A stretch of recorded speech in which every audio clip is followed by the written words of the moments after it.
Assalamualaikum warahmatullahi wabarakatuh.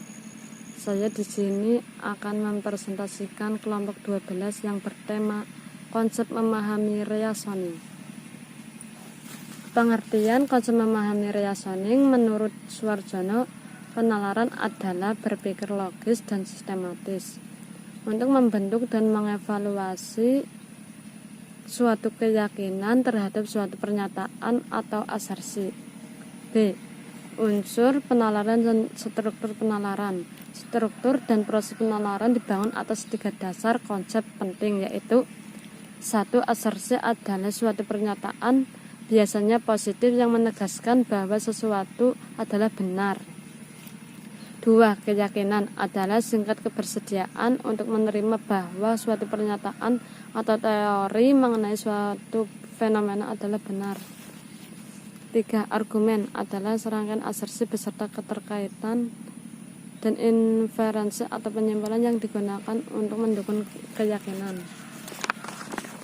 Asersi atau pernyataan memuat penegasan tentang sesuatu atau realitas, biasanya dalam bentuk kalimat.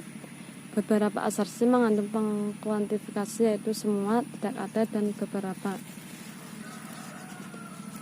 Berdasar kuantifikasinya, asersi dibagi menjadi 2, yaitu asersi universal, asersi spesifik. Selanjutnya jenis asersi. Bila dikaitkan dengan fakta mendukung, asersi dapat dibagi 3, yaitu asumsi adalah asersi yang diyakini benar meskipun orang tidak dapat mengajukan atau menunjukkan bukti tentang kebenarannya secara meyakinkan, atau asersi yang orang bersedia menerima sebagian besar untuk keperluan diskusi atau debat. 2. Hipotesis adalah asersi yang belum atau tidak diketahui kebenarannya, namun diyakini bahwa asersi tersebut dapat diuji kebenarannya. 3. Pernyataan fakta adalah asersi yang bukti kebenarannya diyakini sangat kuat atau bahkan tidak dapat dibantah. Selanjutnya keyakinan. Keyakinan terhadap asersi adalah dengan kebersediaan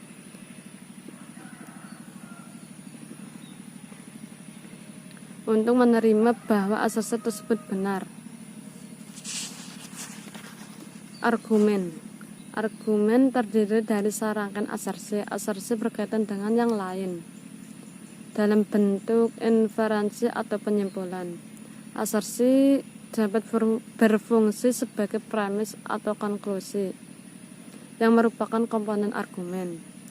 Jenis-jenis argumen dibagi menjadi 3, yaitu argumen deduktif, argumen induktif, argumen non-deduktif lainnya.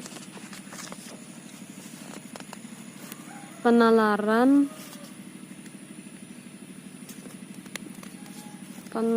yang selanjutnya kecohan berdasar dari maksud untuk berargumen dibagi menjadi 2, yaitu strategem dan reasoning valence. Strategem adalah pendekatan atau cara-cara untuk mempengaruhi keyakinan orang dengan cara selain mengajukan argumen yang valid atau masuk akal. Strategem biasanya dilakukan untuk membela pendapat yang sebenarnya keliru atau lemah dan tidak dipertahankan secara logis. Sedangkan reasoning valence yaitu kesalahan struktur atau proses formal penalaran dalam menurunkan simpulan sehingga simpulan menjadi salah satu atau tidak valid. Salah nalar biasanya bukan kesengajaan dan tidak dimaksudkan untuk mengecoh atau mengelabui. Dan selanjutnya lagi aspek manusia dalam penalaran. Manusia tidak selalu rasional dan bersedia berargumen. Sementara itu tidak semua asersi dapat diterima kebenarannya secara objektif dan tuntas. Hanya itu yang dapat saya sampaikan. Apabila ada kurang lebihnya, mohon maaf sebesar-besarnya. Wabillahi taufiq wal hidayah. Wassalamualaikum warahmatullahi wabarakatuh.